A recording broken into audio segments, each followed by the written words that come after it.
dalam lindungan Allah.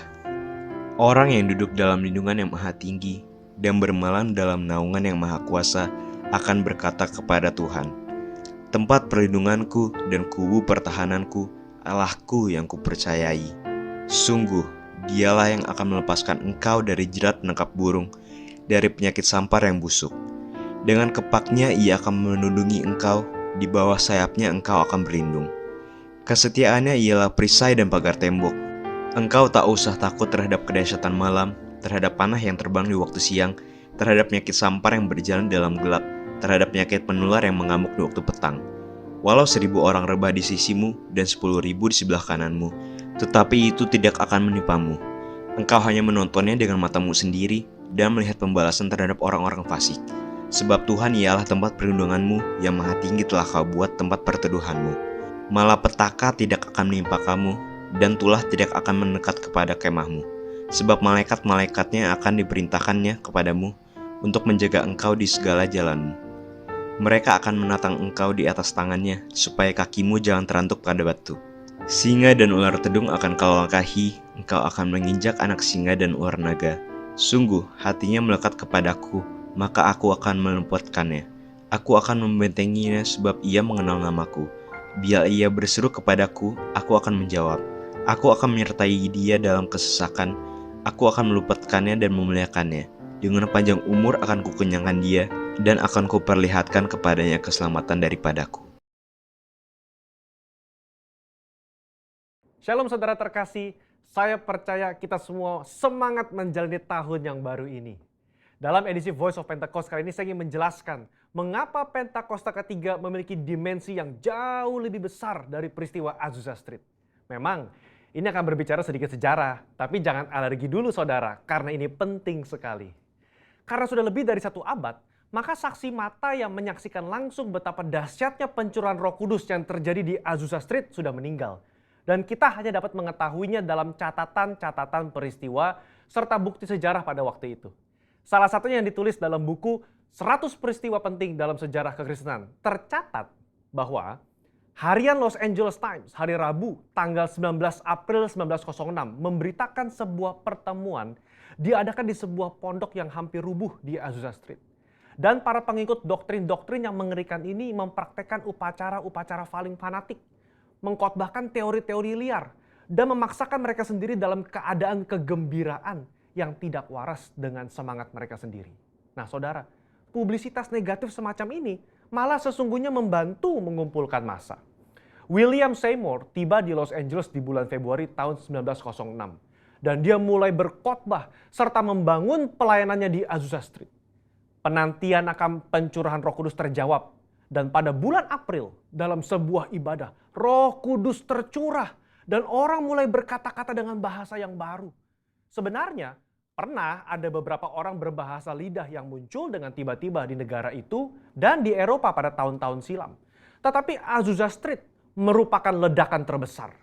Gerakan yang diawali oleh William Seymour ini kemudian melanda dunia, melampaui etnis, suku, ras, dan dikenal dengan gerakan atau aliran Pentakosta. Inilah yang kita beri istilah sebagai Pentakosta kedua. Setiap hari Minggu kita memperkatakan bersama-sama, Pentakosta ketiga adalah pencurahan Roh Kudus yang dahsyat di zaman now, melebihi yang terjadi di Azusa Street. Pernyataan ini bukanlah sekedar pernyataan iman semata, apalagi klaim sepihak dari gembala sidang atau gembala pembina. Pernyataan ini terkait dengan 2 aspek. Yang pertama, aspek historis.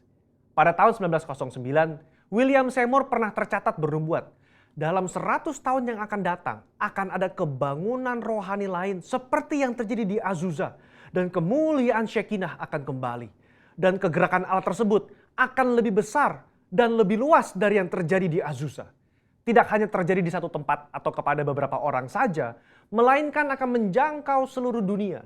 Dan kegerakan itu tidak akan berakhir, bahkan sampai kedatangan Tuhan. Amin. Haleluya. Dengan menyampaikan secara gamblang dan terbuka nubuatan yang beliau terima, menjadi bukti bahwa pernyataan Pentakosta ketiga lebih dahsyat dari yang terjadi di Azusa Street bukanlah klaim sepihak dari pihak kita, melainkan sudah menjadi janji, rencana, dan kehendak Tuhan. Dalam nubuatan tersebut dinyatakan 3 hal yang membuat Pentakosta ketiga lebih dahsyat dari kegerakan Azusa Street, yaitu dari sisi kuantitas. Tidak hanya terjadi di satu tempat atau kepada beberapa orang saja, melainkan di banyak tempat dan kepada banyak orang. Sisi jangkauan, bukan hanya kepada satu kota atau satu negara saja, tetapi ke berbagai negara di berbagai benua di bumi ini. Yang ketiga, sisi rentang waktu. Fokusnya bukan hanya terjadi 1 tahun atau 3 tahun, melainkan tidak berhenti sampai Tuhan Yesus datang kembali.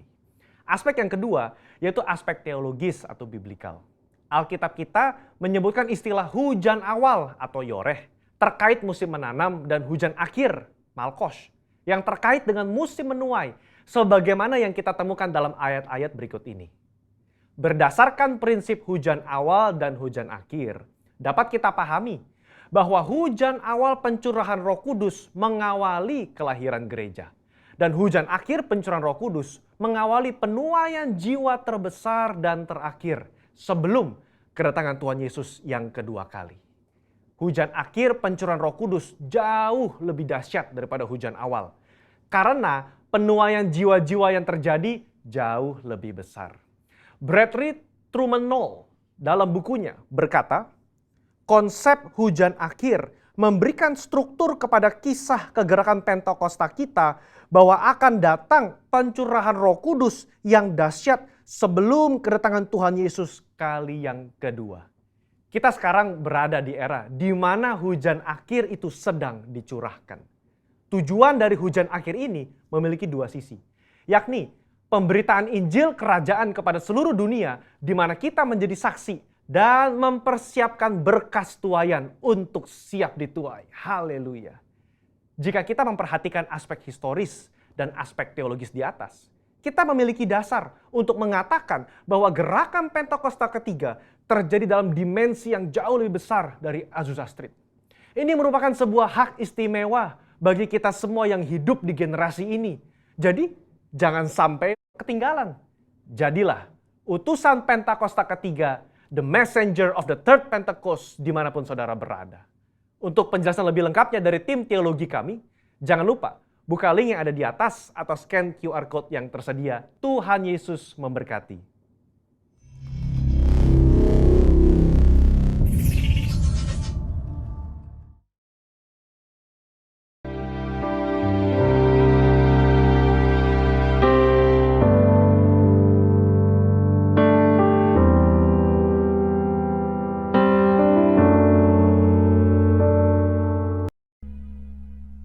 Shalom Bapak Ibu Saudara, kita akan segera memulai ibadah kita pada pagi menjelang siang hari ini. Mari kita sama-sama mengucap syukur, amin. Haleluya.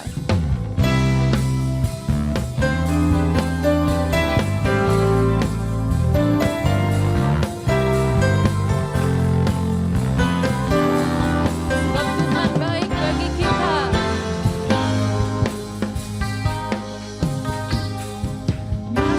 Gerbangnya bersyukur dengan penuh pujian, bersuka di hadiratnya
surga dengan senang hati akan pujian, sebab Tuhan baik, sebab Tuhan baik, sebab Tuhan baik, anugerahnya kekal selamanya, sebab Tuhan baik, sebab Tuhan baik, sebab Tuhan baik, sebab Tuhan baik, anugerahnya kekal selamanya. Haleluya, haleluya. Lebih semangat lagi kita katakan Tuhan Yesus baik, amin. Tuhan baik untuk setiap kita. Kita katakan sebab Tuhan baik, sebab Tuhan baik, sebab Tuhan baik, sebab Tuhan baik, anugerahnya kekal selamanya. Sebab Tuhan baik, sebab Tuhan baik, sebab Tuhan baik, sebab Tuhan baik, anugerahnya kekal selamanya. For the Lord is good, for the Lord is good, for the Lord is good, and His mercy endures forever. For the Lord is good, for the Lord is good, for the Lord is good, for the Lord is good, and His mercy endures forever. For the Lord is good, for the Lord is good, for the Lord is good, and His mercy endures forever. For the Lord is good, for the Lord is good, for the Lord is good, and His mercy endures forever. For the Lord is good, for the Lord is good, and His mercy endures forever. For the Lord is good, Tuhan baik, and His mercy endures forever. Haleluya, beri kemuliaan untuk Tuhan.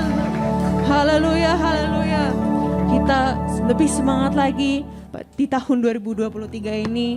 Kita percaya, kita bangkit, kita mau menjadi pemenang. Amin. Amin. Haleluya. Mari sama-sama kita lebih semangat lagi, kita nyanyikan Ku Kan Bangkit. Haleluya.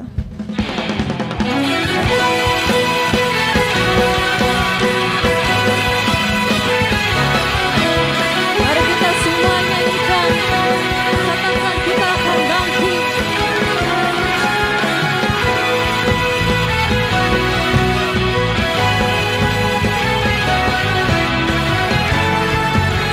Haleluya. Sama-sama kita katakan. Mari kita semua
sembah Kau Tuhan, ku sembah Kau Yesus,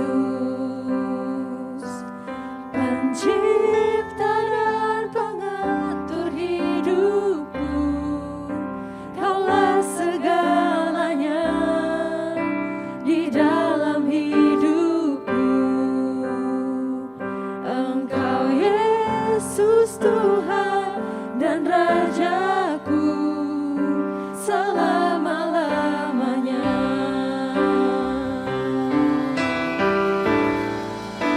Ku sembah Kau Tuhan, ku sembah Kau Yesus, Pencipta dan pengatur hidupku. Kaulah segalanya di dalam hidupku. Engkau Yesus Tuhan dan Rajaku selama-lamanya. Sama-sama kita mengucap syukur. Terima kasih ya Bapa, Engkau baik bagi kami. Haleluya. Engkau baik bagi setiap kami. Kami tinggikan Engkau ya Bapa, hadir di tempat ini ya Tuhan. Haleluya, haleluya. Sama-sama kita bermazmur. Terima kasih ya Bapa, namamu ditinggikan, namamu dimuliakan. Engkau ajaib ya Tuhan.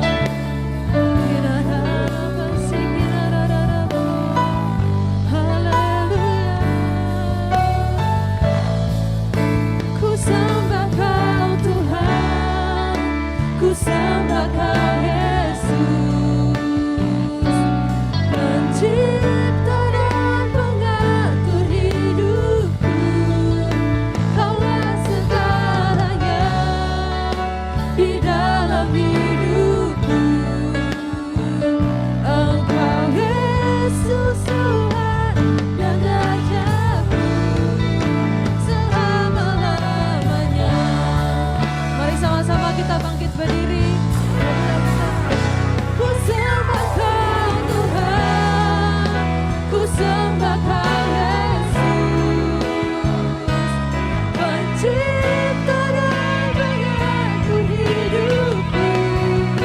Kaulah segalanya di dalam hidupku.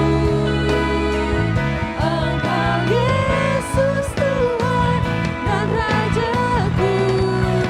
Ku sembah Kau Tuhan, ku sembah Kau Yesus, Pencipta dan pengatur hidupku.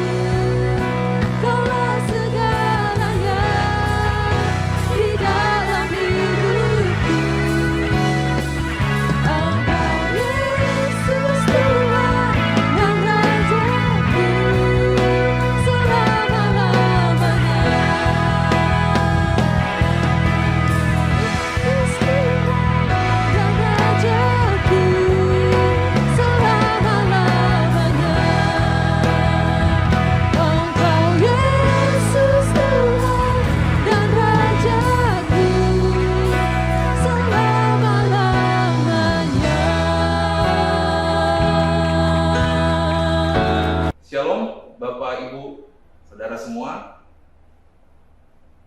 Satu kehormatan lagi saya boleh menyampaikan kebenaran firman Tuhan di ibadah online Radio 1G. Tentunya saya percaya bahwa kita semua Bapak Ibu yang menyaksikan ibadah online pada saat ini, kita semua ada dalam keadaan yang baik karena kita punya Yesus yang baik, Yesus yang luar biasa, yang senantiasa menolong dan terus memelihara hidup Bapak Ibu Saudara dan saya. Mari Bapak Ibu Saudara, sebelum kita masuk di dalam sharing firman Tuhan saat ini, saya ajak kita sama-sama berdoa. Tuhan Yesus, kami mengucap syukur, Engkau sungguh baik, Engkau dahsyat, Engkau luar biasa. Kami bangga punya Allah seperti-Mu, kami bangga punya Bapa yang sungguh baik, yang selalu menyertai kehidupan kami. Di saat suka Engkau ada, di saat duka pun Engkau ada. Engkau selalu ada di setiap musim kehidupan kami. Kami mengucap syukur untuk itu. Ajar kami terus Tuhan untuk berpegang teguh kepadamu. Terima kasih Tuhan. Dan saat ini kami akan mendengarkan isi hati-Mu. Urapi di lidah hamba-Mu Tuhan. Hamba percaya segala hal yang hamba persiapkan, segala hal yang hamba tahu, yang hamba mengerti, itu tidak ada artinya kalau hamba tidak memiliki, tidak mendapatkan kasih karunia daripada-Mu Tuhan. Mari bicara Abba, berikan apa yang dunia tidak bisa berikan. Berikan kami telinga seorang murid untuk kami bisa mendengar dengan baik. Dan kami bisa melakukan setiap firman yang kami dengar. Dan biarlah hidup kami menjadi terang, menjadi garam untuk sekeliling kami.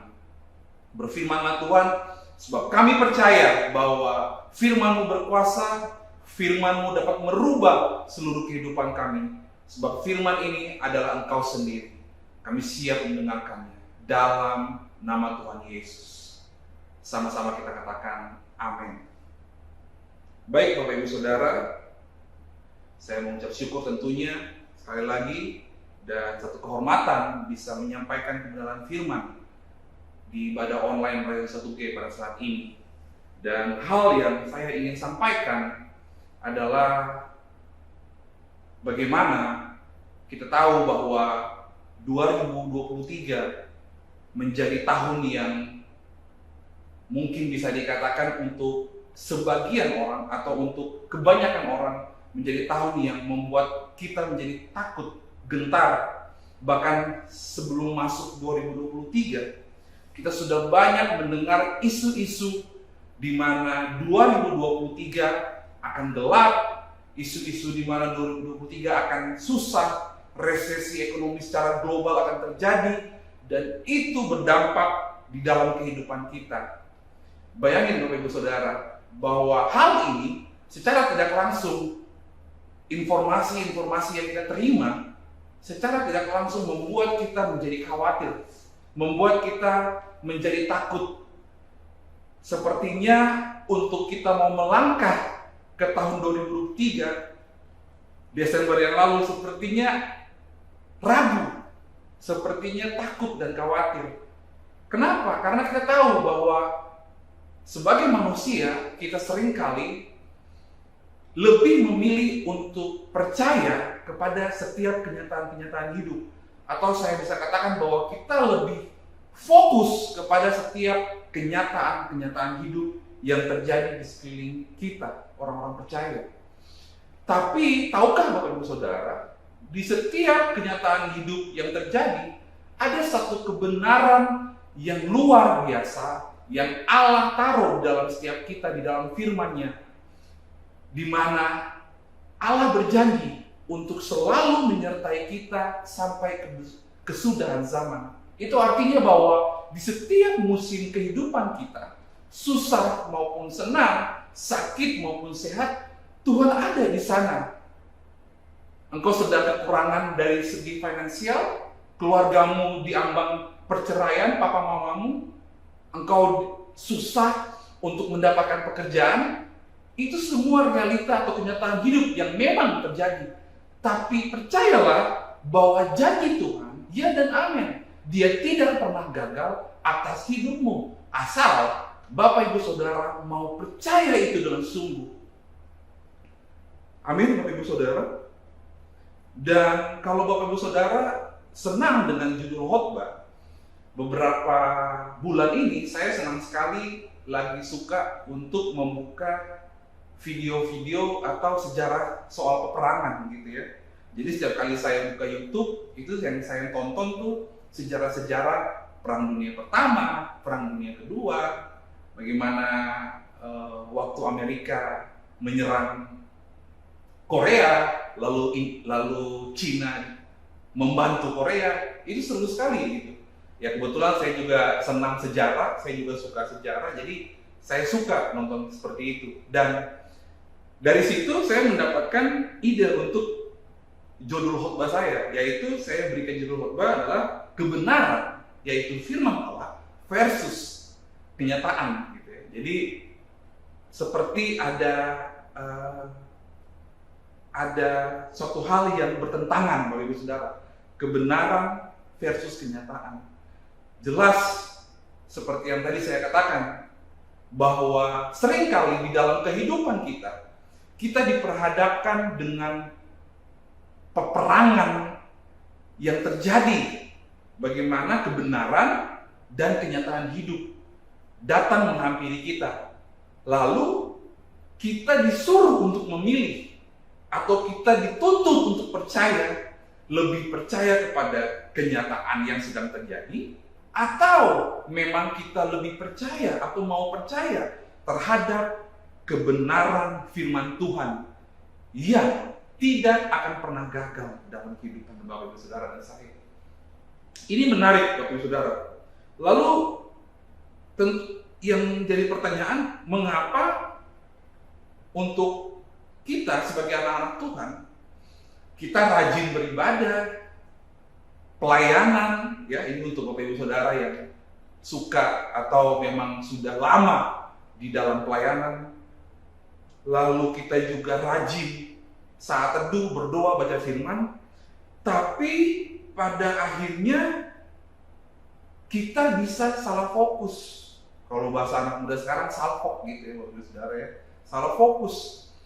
Kita tahu kebenaran mengatakan seperti ini, atau janji Allah mengatakan seperti ini, tapi seringkali kita lebih percaya kepada kenyataan hidup.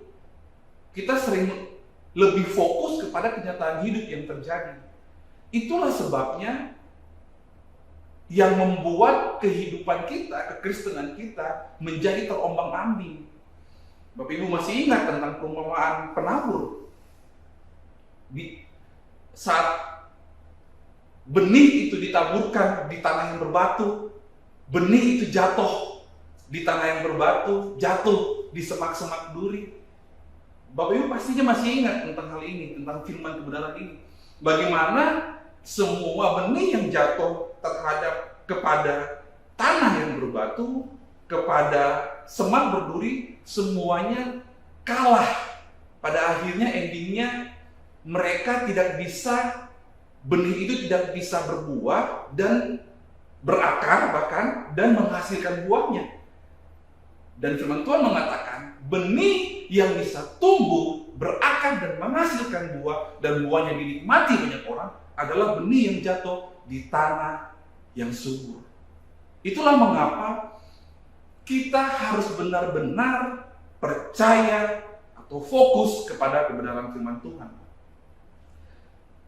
Ayat yang saya ingin Bapak Ibu Saudara kita baca sama-sama, saya ajak Bapak Ibu Saudara kita buka ya, di dalam Bilangan 13 ayat 27 sampai 33. Lalu setelah itu nanti kita sambung ke Bilangan 14 ayat 1 sampai 10.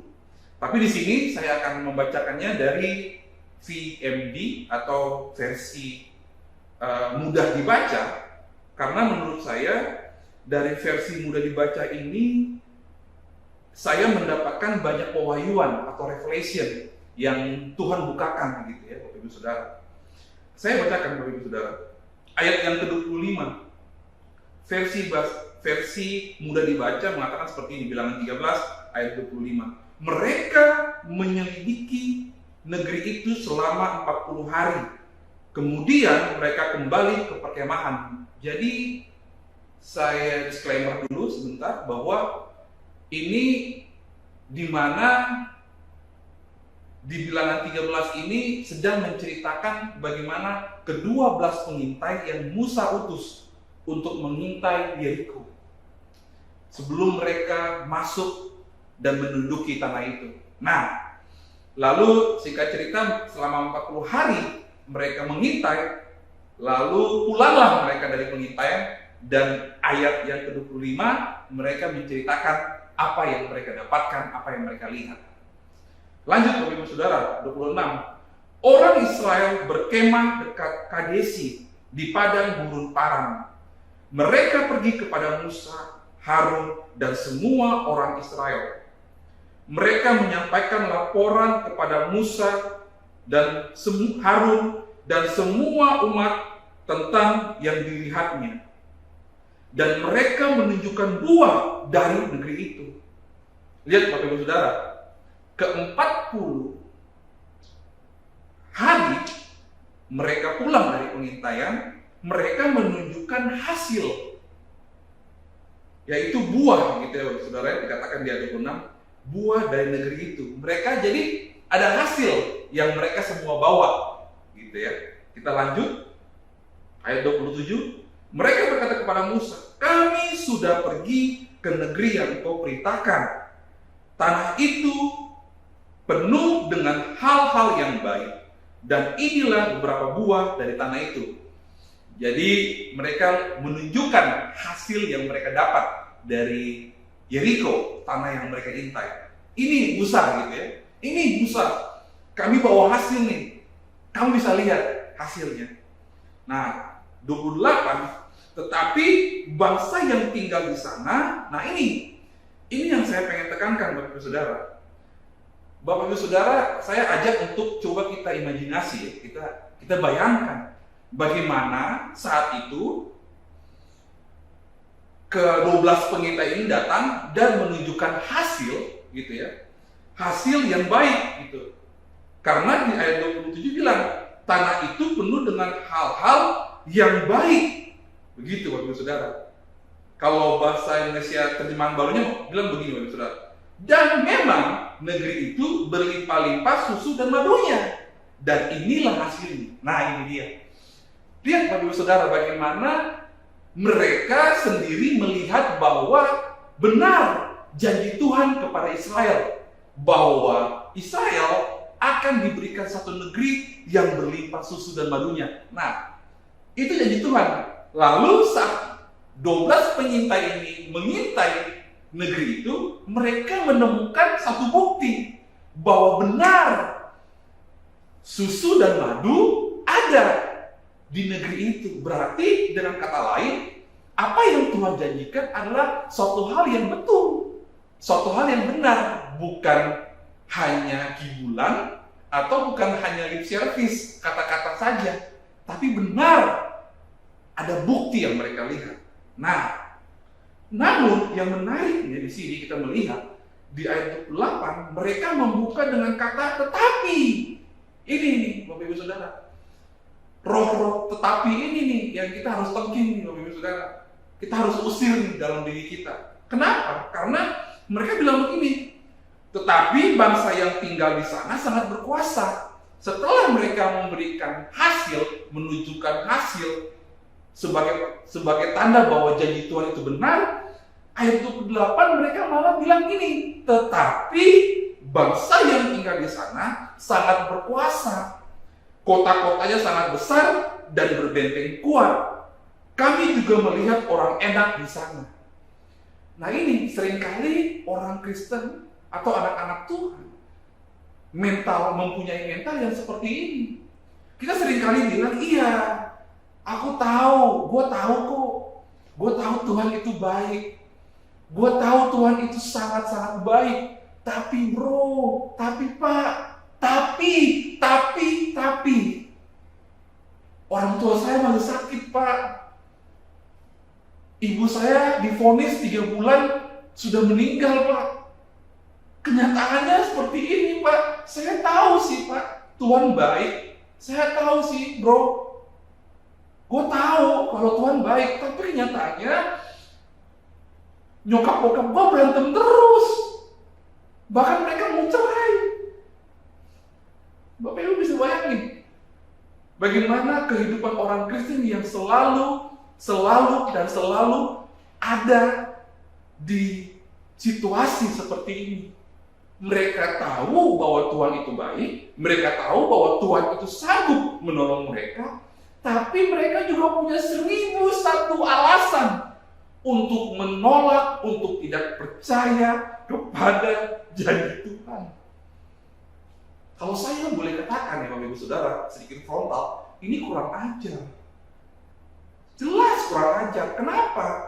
Karena mereka tahu bahwa Tuhan tuh bisa. Tuhan tuh mampu menolong mereka. Tapi mereka masih punya satu alasan untuk tidak percaya kepada pertolongan Tuhan. Gak yakin. Padahal mereka tahu kebenarannya seperti apa. Bayangin Bapak Ibu Saudara. Please, mari kita tinggalkan mentalitas tetapi ini.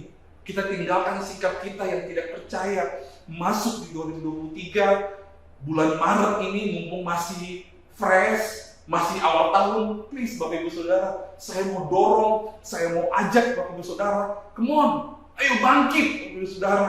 Seperti visi yang Pak Niko dapat untuk gereja Kota Subroto tahun ini, bahwa ayo bangkit dan jadilah pemenang. Bangkit, jadilah pemenang, berharap pada Tuhan. Jangan sedikit pun gentar, jangan sedikit pun takut terhadap setiap kenyataan hidup yang terjadi kepada Bapak Ibu Saudara di sekeliling Bapak Ibu Saudara. Ada amin Bapak Ibu Saudara? Saya percaya Bapak Ibu Saudara yang menyaksikan ibadah online saat ini, Bapak Ibu Saudara sedang dikuatkan kembali. Bapak Ibu Saudara sedang mengalami lawatan Tuhan yang dahsyat. Engkau seperti ada satu dorongan dari dalam. Roh Kudus sedang mendorong rohmu untuk sepakat dengan setiap janji-janji Tuhan yang Bapak Ibu pernah perkatakan, yang Bapak Ibu pernah tahu, pernah baca, pernah klaim. Bahwa benar sekelilingku boleh tidak baik, tapi aku punya Tuhan yang baik. Yes. Kita lanjutkan Bapak Ibu Saudara. Ayat ke-29. Lalu mereka bilang begini, orang Amalek tinggal di Negeb, orang Het, Yebus, dan Israel tinggal di daerah bukit. Orang Kanaan tinggal di tepi laut dan sepanjang sungai Yordan.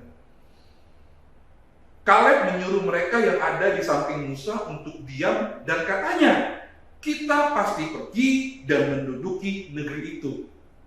Kita dapat mengambil negeri itu dengan mudah.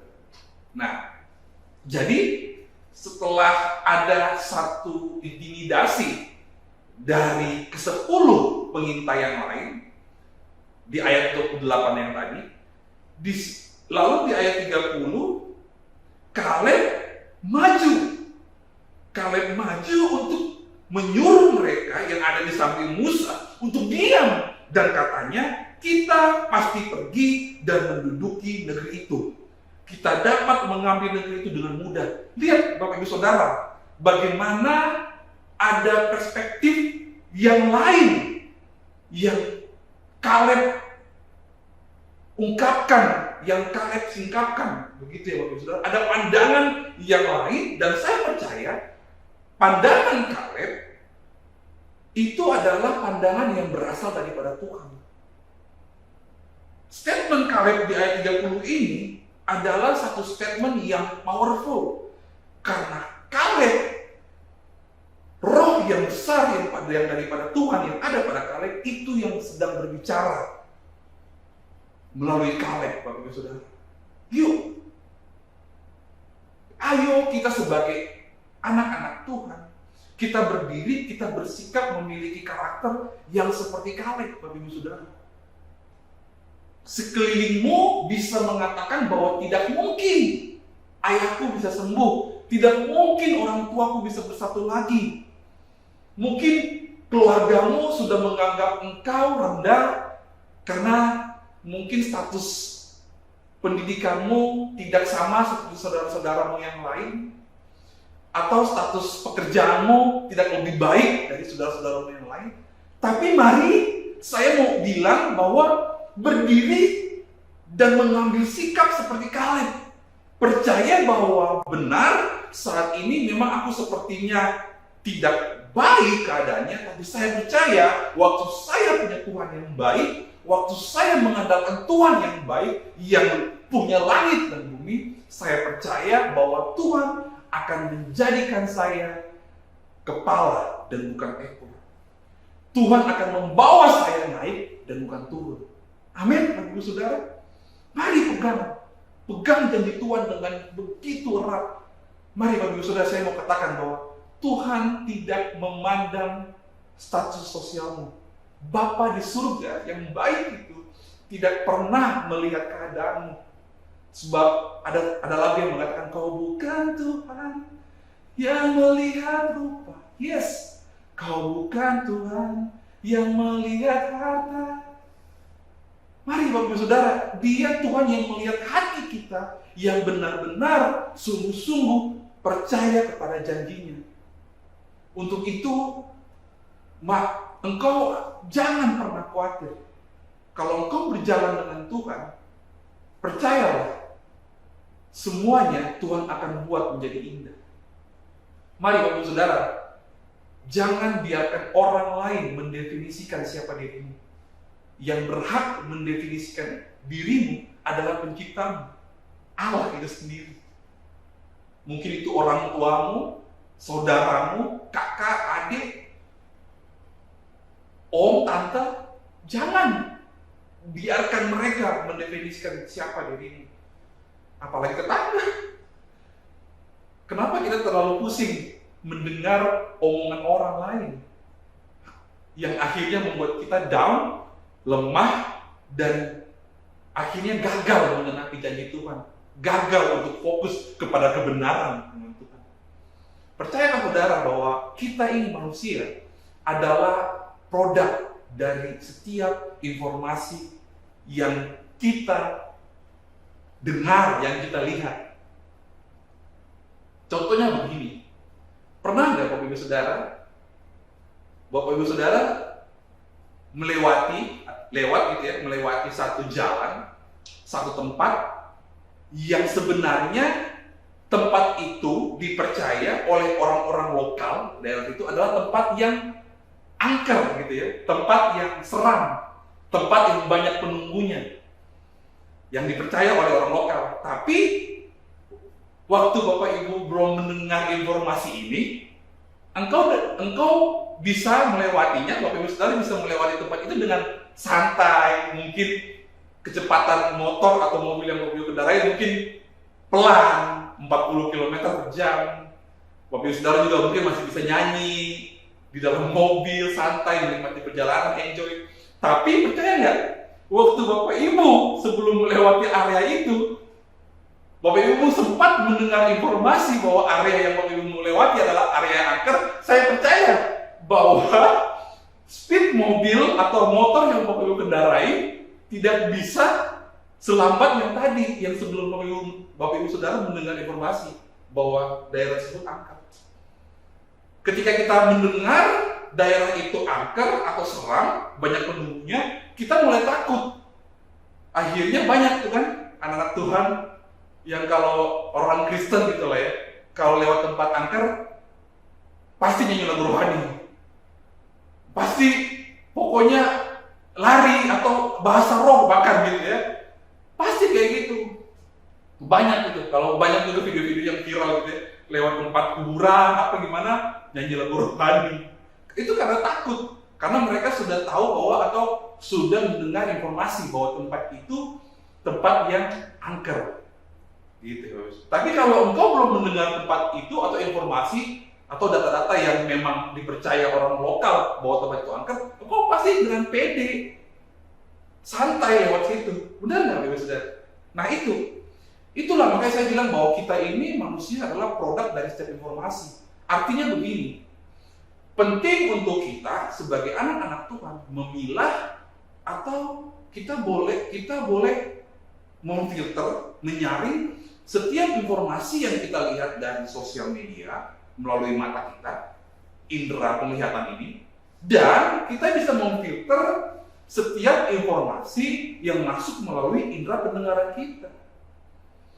Nah, kalau engkau lebih fokuskan indera penglihatan dan pendengaranmu untuk membaca firman, dengar lagu-lagu rohani, baca-baca buku-buku yang mungkin buku-buku motivasi ya kita bukan harus tiap hari baca firman, tapi harus diselingin juga kan Bapak Ibu Saudara. Tapi menurut saya begini, coba kurangi mendengar infotainment, perceraian, kabar-kabar artis, artis A sedang bercerai nih, artis B selingkuh ketahuan. Kalau Bapak Ibu lihat dan tontonannya seperti itu terus, percayalah, lama-kelamaan belief sistemmu akan percaya bahwa sesuatu hal yang engkau sering tonton itu menjadi hal yang lumrah, dan akhirnya mulai berpengaruh terhadap karakter atau sifat-sifat kita atau kehidupan kita, Bapak Ibu Saudara. Tapi sebaliknya, kalau engkau banyak mengisi hidupmu dengan hal-hal yang positif, kebenaran firman Tuhan, maka hidupmu akan terus kuat, akan terus bisa berjalan sampai engkau mendapatkan kemenangan dalam Tuhan. Karena yang kau isi dalam pikiranmu adalah hal-hal yang baik yang daripada Tuhan. Makanya firman Tuhan bilang, pikirkanlah apa yang benar, semua yang baik. Ya kan, Bapak Ibu Saudara? Itu untuk itu. Kita lanjut, Bapak Ibu Saudara.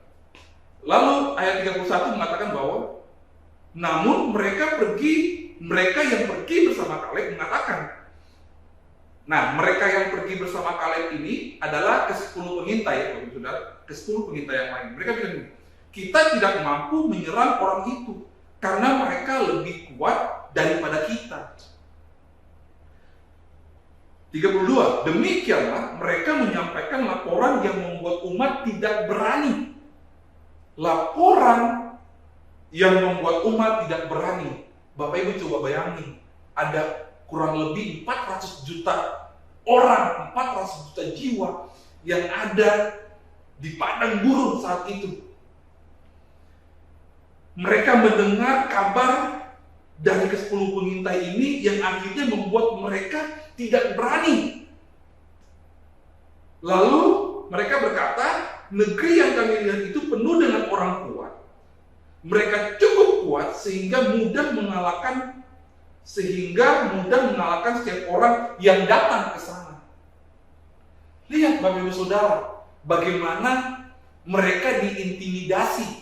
Musa dan Harun diintimidasi oleh laporan dari ke-10 pengintai ini. Bahkan bukan cuma Musa dan Harun, seluruh umat Israel saat itu diintimidasi oleh laporan yang diberikan dari ke-10 pengintai ini. Bahkan kalau di terjemahan barunya, dia bilang begini, juga mereka menyampaikan kepada orang Israel kabar busuk. Bayangin, kabar busuk. Ini yang tadi saya katakan, Bapak Ibu Saudara.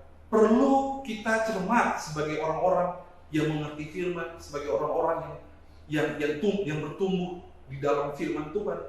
Kita harus cermat untuk memilah, untuk menyaring setiap informasi yang masuk, yang bisa kita dengar. Jangan dengan mudah informasi yang kita dengar diserap dan akhirnya kita terpengaruh dan kita akhirnya menjadi takut dan gentar. Padahal, percaya Bapak Saudara, padahal mereka orang Israel ini istilahnya gini, tinggal selangkah lagi nih akan masuk menduduki tanah Yeriko, kota Yeriko. Tapi hampir saja akibat dari laporan yang diberikan dari ke-10 pengintai ini, mereka tidak masuk tanah itu. Mereka tidak mendapatkan janji Tuhan itu. Karena mereka akhirnya dikatakan ayat 33, kami melihat orang raksasa Nephilim di sana. Keturunan Enak berasal dari Nephilim dan kami merasa seperti belalang terhadap mereka. Nah, ini lagi, biasanya orang-orang yang hidupnya tidak dikuasai firman, orang-orang yang selalu memberikan tempat untuk pikiran-pikiran negatif, intimidasi masuk pikiran mereka. Nah, orang-orang ini kadang-kadang memang akhirnya bicaranya lebay, alay gitu ya, anak alay yang sukanya ngomongnya lebay gitu ya, dibesar-besarkan, hiperbola. Bayangin mereka bisa bilang bahwa merasa seperti belalang terhadap mereka. Loh, bagaimana mungkin mereka bisa berkata seperti itu? Apakah mereka lupa dengan setiap hal, setiap pekerjaan yang besar yang Tuhan sudah lakukan di belakang? Sebelumnya mereka melihat laut berau dibelah, Mereka melihat air keluar dari batu. Mereka melihat Tuhan memelihara mereka dengan telur puyuh dan roti mana. Apakah itu tidak cukup besar untuk bisa mengalahkan setiap raksasa yang ada di tanah Yeriko, di negeri, di kota Yeriko? Mohon Bapak Ibu Saudara, mari. Kalau engkau saat ini mulai terpengaruh terhadap intimidasi yang datang, mari saya mau ajak Bapak Ibu Saudara untuk kembali lagi mengingat setiap pertolongan Tuhan, pekerjaan yang dahsyat yang Tuhan sudah buat engkau. Amin, Bapak Ibu Saudara. Kita dengan cepat lanjut ke Bilangan 14, Bapak Ibu Saudara. Nah, akibat dari mereka mendengar kabar bohong itu, kabar buruk dari 10 pengintai, ayat 14 temanya begini, bilangnya perikopnya, pemberontakan umat Israel. Akhirnya umat Israel menjadi memberontak terhadap Musa dan Harun dan terhadap Tuhan. Allah yang sudah menuntun mereka keluar dari tanah Mesir, membebaskan mereka keluar dari tanah Mesir. Ayat pertama, versi mulai dibaca mengatakan bahwa malam itu semua umat berteriak dengan keras dalam perkemahan. Lihat Bapak Ibu Saudara. Bapak Ibu Saudara coba bayangin 400 juta jiwa saat itu menangis, serentak menangis. Bagaimana kondisi yang sungguh miris ya Bapak Ibu Saudara. Kalau saya coba bayangin, bayangin semua umat yang ada di saat itu menangis merintih. Ayat 2, orang Israel mengeluh terhadap Musa dan Harun. Semua umat datang kepada Musa dan Harun serta mengatakan, kami seharusnya telah mati di Mesir atau di padang gurun, Bayhagim, Bapak Ibu Saudara. Mereka lebih memilih untuk melihat ke belakang. Bahkan bukan cuma melihat ke belakang, melihat Mesir, tapi mereka bilang ini, mendingan kita mati di Mesir dan padang gurun. Padahal Tuhan berjanji bukan untuk mereka mati di tanah Yeriko, di balik tembok Yeriko. Tuhan tidak janji gitu. Tuhan bilangnya, aku akan menuntun engkau membawa umatku menyembahku di padang gurun dan akan memberikan kepada mereka tanah yang berlimpah susu dan madu. Bayangin, tapi mereka bilang begini. Orang Israel mengeluh terhadap Musa dan Harun. Semua umat datang kepada Musa dan Harun serta mengatakan, kami seharusnya telah mati di Mesir atau di padang gurun. Aduh, sedih Bapak Ibu Saudara, sedih banget gitu ya. Sedih kalau kita menjadi anak-anak Tuhan yang berjalan dengan Tuhan tiap hari, melihat pemeliharaan Tuhan tiap hari, tapi waktu ada masalah yang baru datang, kita melupakan setiap janji-janji Tuhan, setiap pertolongan Tuhan yang Tuhan sudah pernah lakukan untuk kita. Lalu lebih memilih untuk mengasihani diri dibanding tetap percaya bahwa kalau kemarin Tuhan tolong saya, hari ini juga saya percaya Tuhan tetap tolong saya. Harusnya seperti itu. Mentalitas sebagai anak Tuhan harusnya seperti itu, Bapak Saudara. Ayat ketiga, apakah Tuhan membawa kami ke negeri yang baru ini untuk dibunuh dalam perang? Musa akan membunuh kami dan membawa istri dan anak kami.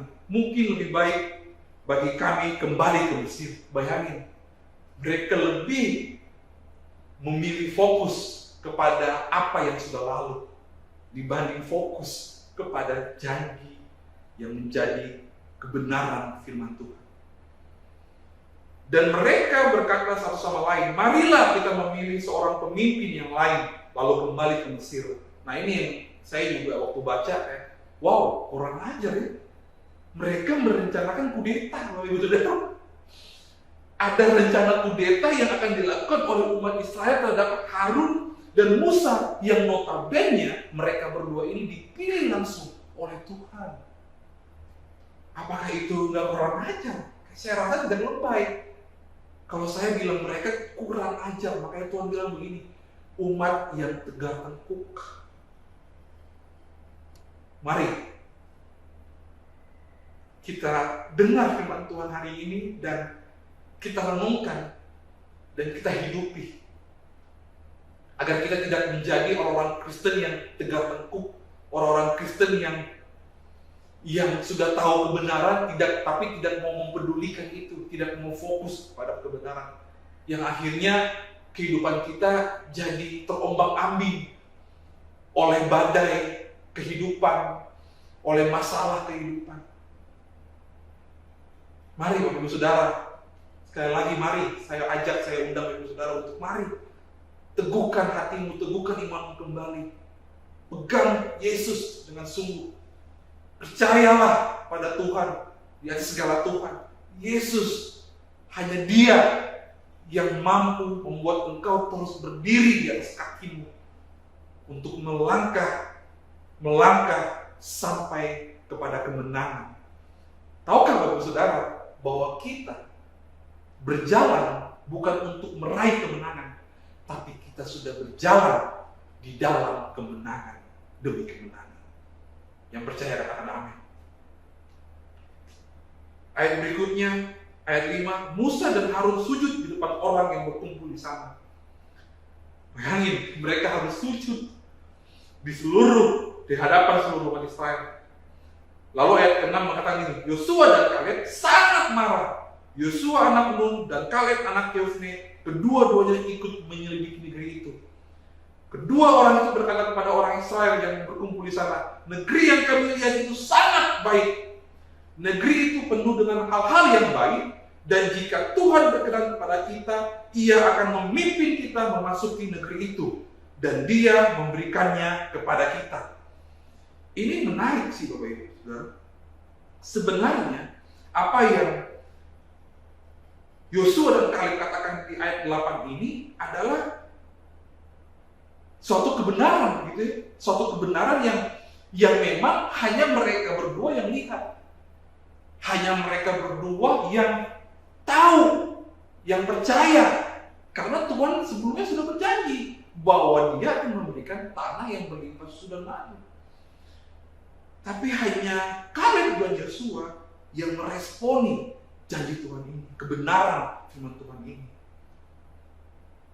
Nanti kita akan bahas soal Kaleb, Saudara. Bagaimana, kenapa dia bisa ada Kaleb di sini? Kalau ya Yosua kita tahu lah ya, dia bisa percaya, fokus kepada kebenaran firman Tuhan dibanding kenyataan, karena ya kita tahu dia seorang abdi daripada Musa.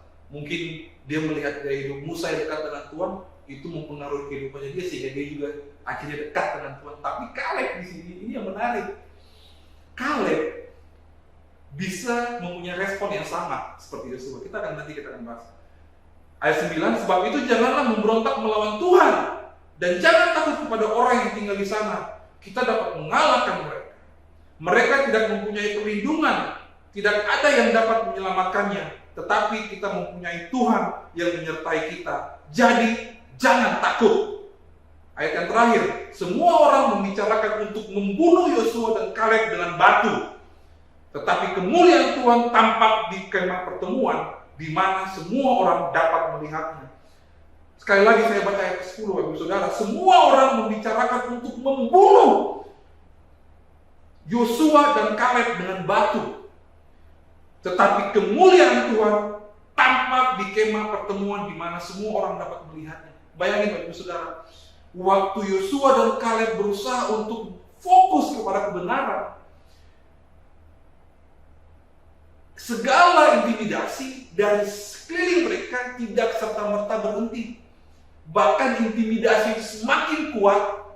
Dikatakan bahwa mereka akan dilempar oleh batu sampai mati.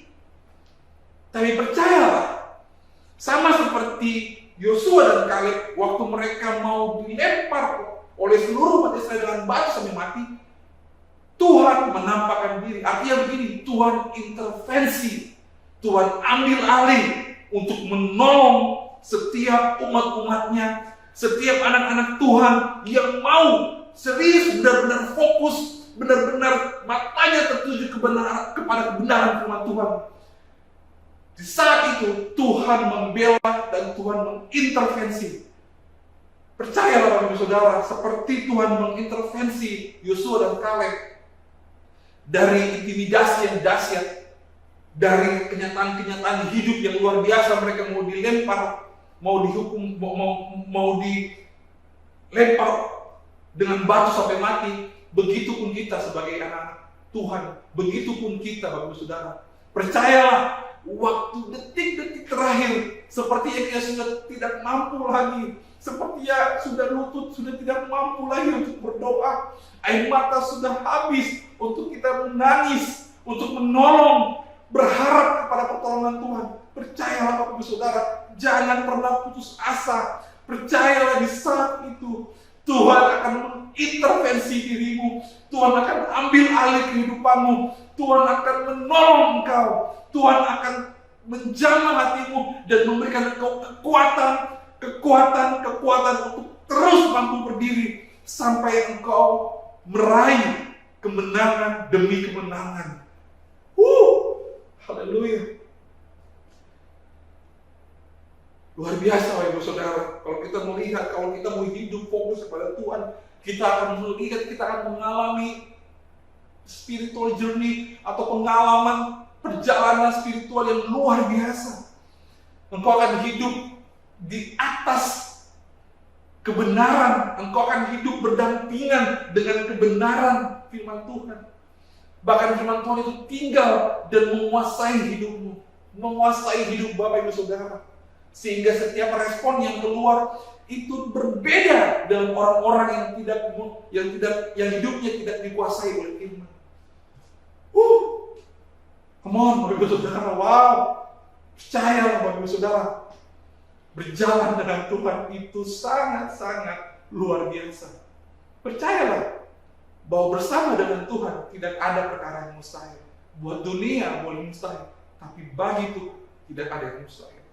Kita melihat di poin pertama, apa yang saya ingin sedikit bahas mengenai Kaleb yang tadi saya sempat bilang. Kenapa Kaleb bisa seperti ini? Di ayat Bilangan 14 ayat 24 dikatakan bahwa ternyata, Bapak Ibu bisa lihat di sana ya, di versi mulai dibacanya Bilangan 14 ayat 24 di sana mengatakan bahwa Kaleb ternyata sungguh-sungguh mengikut Tuhan, gitu ya. Kaleb sungguh-sungguh mengikuti Tuhan. Kaleb sungguh-sungguh mengikuti Tuhan, Bapak Ibu Saudara. Ternyata rahasianya kenapa Kaleb bisa memiliki respon yang sama seperti Yosua. Ini jawabannya, karena Kaleb sungguh-sungguh mengikuti Tuhan. Kalau terjemahan baru, Alkitab terjemahan baru mengatakan begini, tetapi hambaku Kaleb, karena lain jiwa yang ada padanya, dan ia mengikut aku dengan sepenuhnya. Nah, waktu saya baca ini, saya terus terang penasaran. Kira-kira ada nggak ya terjemahan lain yang lebih simpel gitu ya, mendefinisikan sepenuhnya gitu, mengikut aku sepenuhnya. Nah, di terjemahan versi mulai dibaca, menurut aku lebih simpel gitu ya, lebih mudah dipahami. Dikatakan bahwa kenapa Kaleb bisa memiliki respon yang sama seperti Yosua? Dikatakan bahwa hambaku Kaleb berbeda. Ia sungguh-sungguh mengikut aku. Nah, dampaknya adalah, jadi aku akan membawanya ke tanah yang telah dilihatnya, dan umatnya akan memiliki tanah itu. Wow. Kaleb berhasil fokus kepada kebenaran, sehingga dampaknya dia menerima setiap janji Tuhan yang Tuhan taruh atas hidupnya, bahkan atas umatnya, gitu ya, umat Israel saat itu. Wow, luar biasa Ibu Saudara.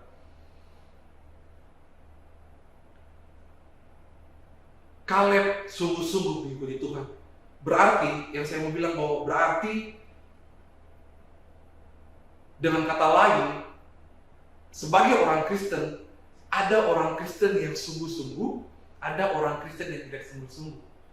Yang tidak sungguh-sungguh ini seperti ke-10 pengintai dan umat yang percaya kepada laporan mereka.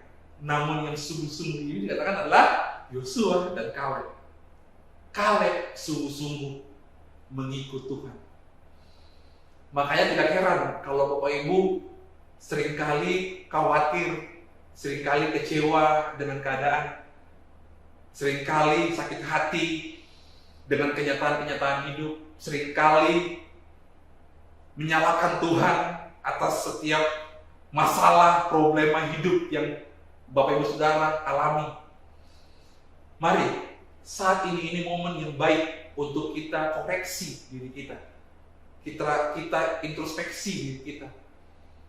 Apakah kita benar-benar menjadi anak Tuhan yang sungguh-sungguh mengikut Tuhan? Atau hanya mungkin bisa dibilang Kristen KTP, yang penting hari Minggu datang ibadah. Yang penting kalau makan berdoa, yang penting kalau bepergian sebelumnya berdoa dulu. Apakah semuanya hanya berjalan selayaknya formalitas, atau benar-benar engkau sungguh-sungguh menghidupinya? Itu akan terlihat dari gaya hidup Bapak Ibu Saudara. Dan tentunya ada buah yang dihasilkan, sehingga orang-orang sekelilingmu akan bisa menghasilkan dan memakan buahnya, menikmati buahnya. Orang-orang di sekitarmu yang memakan buahnya dan akan melihat bahwa begini, iya ya, Bapak beda banget, Ibu beda banget. Yang lain saya lihat khawatir masuk 2023, tapi saya lihat kok Bapak Ibu tetap ceria ya, tetap sukacita ya. Padahal kayaknya resesi semua kita alami sama merata. Pandemi sama kita semua alami. Kena PHK sama kayaknya semua juga kena. Tapi Bapak kok beda ya? Selalu ceria, selalu tetap ada dalam sukacita. Itu dia Bapak Ibu Saudara. Karena apa? Kita bukan fokus kepada kenyataan hidup sekeliling kita, tapi kita fokus kepada kebenaran firman Tuhan. Sungguh-sungguh fokus, sungguh-sungguh mengikuti Dia, sungguh-sungguh melakukan perintahnya. Wow, luar biasa Bapak Ibu Saudara. Luar biasa. Dan yang kedua, poin saya sebagai penutup itu adalah bagaimana yang tadi saya bilang di Bilangan 14 ayat 10 tadi, bahwa percayalah akan ada intervensi dari Tuhan atas kehidupanmu saat engkau melakukan poin yang pertama. Saat engkau sungguh-sungguh mengikuti Tuhan, engkau akan melihat intervensi Tuhan terjadi atas hidupmu. Percayalah Bapak Saudara. Di saat orang lain bisa memvonis hidupmu bahwa engkau tidak bisa apa-apa karena status sosialmu seperti ini, status pendidikanmu hanya ini, engkau nggak mungkin sukses, engkau nggak akan pernah berhasil, engkau nggak akan bisa menjadi orang yang baik lagi. Memang hidupmu sudah seperti itu, hidupmu sudah butuh keturunan bahkan gitu ya. Saat orang-orang lain sekitarmu memvonis engkau, tapi percayalah, waktu engkau tidak berfokus kepada apa yang mereka katakan, engkau hanya berfokus kepada kebenaran firman Tuhan, disitulah Tuhan akan mengintervensi kehidupanmu.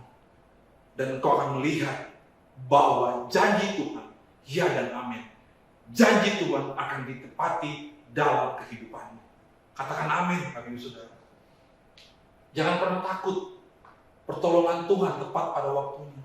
Kadang-kadang memang sepertinya air sudah mau dekat hidung gitu ya. Bahkan sudah hampir melewati hidung, baru kita lihat pertolongan Tuhan. Ya, ikut Tuhan memang seperti itu, ngeri-ngeri sedang. Kadang-kadang tepat waktu, kadang-kadang sepertinya untuk pemikiran kita sepertinya agak-agak sedikit mau kelelep dulu nih gitu ya, karena dalam tanda kutip udah mau kelelep baru Tuhan kasih tangannya. Saudara ingat bagaimana Petrus waktu mau tenggelam, waktu dia mencoba untuk mengikuti Yesus di jalan atas air, Tuhan tidak pernah terlambat. Waktu Petrus mulai tenggelam, Tuhan ulurkan tangannya. Begitupun juga dengan Bapak Ibu Saudara dan saya.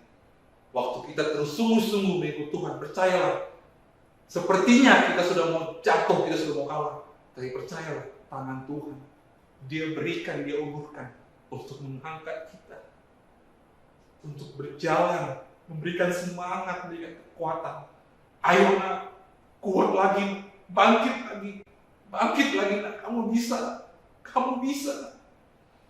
Aku ada bersama kamu. Aku ada bersama dengan kamu. Jangan takut, ayo bangkit lagi. Sulit memang, tapi Aku ada di samping kamu. Bisa. Bisa. Wow. Luar biasa. Saya akan tutup dengan video yang satu ini, saudara. Video yang luar biasa. Nah, kita lihat, saudara, bagaimana waktu kenyataan hidup dari Bapak Gojek ini ya, yang istrinya sedang sakit dan hari itu juga bertepatan dia ulang tahun. Itu kenyataan hidup yang sedang dialami. Tapi bagaimana intervensi Tuhan. Tuhan ambil alih, memakai wanita muda ini untuk memberikan kue ulang tahun ini kepada Bapak Gojek ini untuk diberikan kepada istrinya. Wow, luar biasa, Bapak Saudara. Percayalah, Tuhan terlalu banyak cara untuk menolong Bapak Ibu Saudara dan saya. Dia tidak pernah kehilangan bahkan kekurangan cara untuk menolong Bapak Ibu Saudara dan saya. Lihat bagaimana Tuhan memakai anak muda, wanita muda ini untuk menolong, untuk memberikan kue kepada Bapak Gojek ini, untuk dia bisa memberikan hadiah ulang tahun yang tadinya dia hanya menginginkan sebuah kue ulang tahun kecil, tapi Tuhan kasih lebih dari yang dia mau. Itulah bukti bahwa Tuhan kita Tuhan yang ajaib, Tuhan yang sanggup melakukan segala perkara dari apa yang kita minta, yang kita dapatkan. Luar biasa, Bapak Saudara. Percayalah.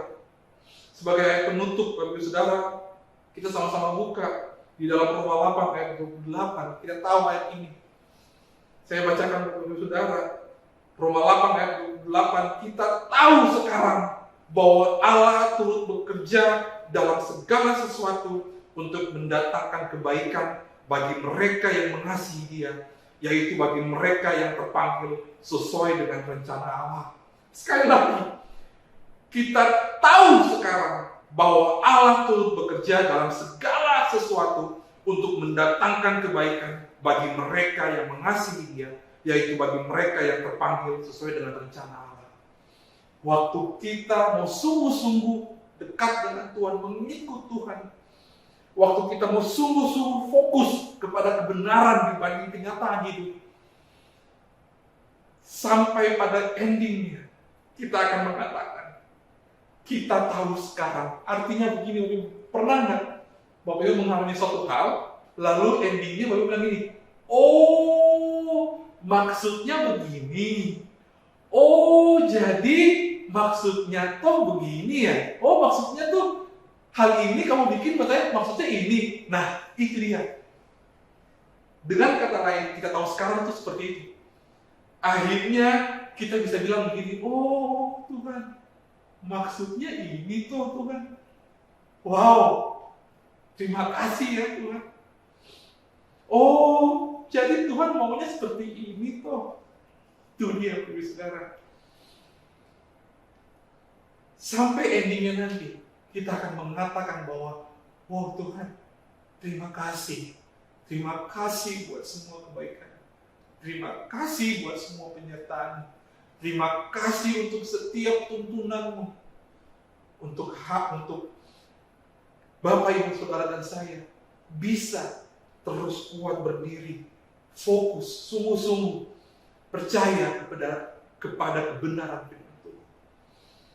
Sampai pada akhirnya kita akan terus melekat dan semakin melekat kepada Bapa, kepada Tuhan, Raja di atas segala raja, Yesus Kristus namanya. Wah, luar biasa.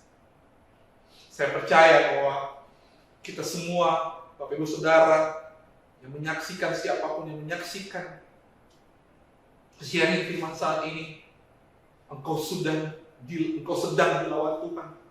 Engkau sedang mengalami suatu transformasi yang baru, seperti ada roh yang lain yang bekerja di dalam kehidupanmu, dalam hidupmu, dalam kehidupanmu, untuk membuat engkau kembali berapi-api, kembali semangat, dan terus berfokus hanya untuk kebenaran firman Tuhan.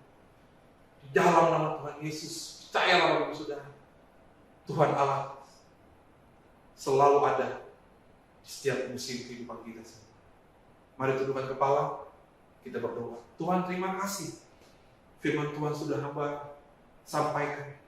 Hamba percaya bahwa semua yang hamba ucapkan ini itu berasal daripada Tuhan. Biarlah firman Tuhan ini jatuh di dalam hati yang subur, tanah hati yang subur, agar firman ini bisa tertanam, berakar dan berbuah, dan buahnya bisa dinikmati oleh sekelilingnya.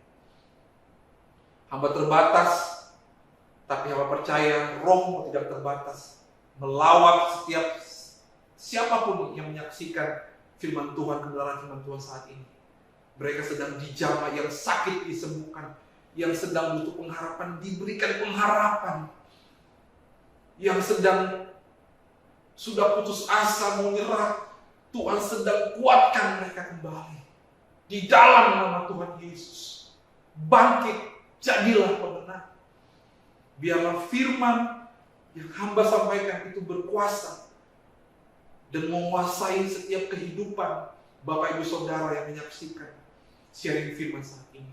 Mulai hari ini sampai Maranatha, Tuhan datang kembali menjemput kita sampai kekal selama-lamanya. Di dalam nama Tuhan Yesus, hamba berdoa. Amin. God bless you, Bapak Ibu Saudara.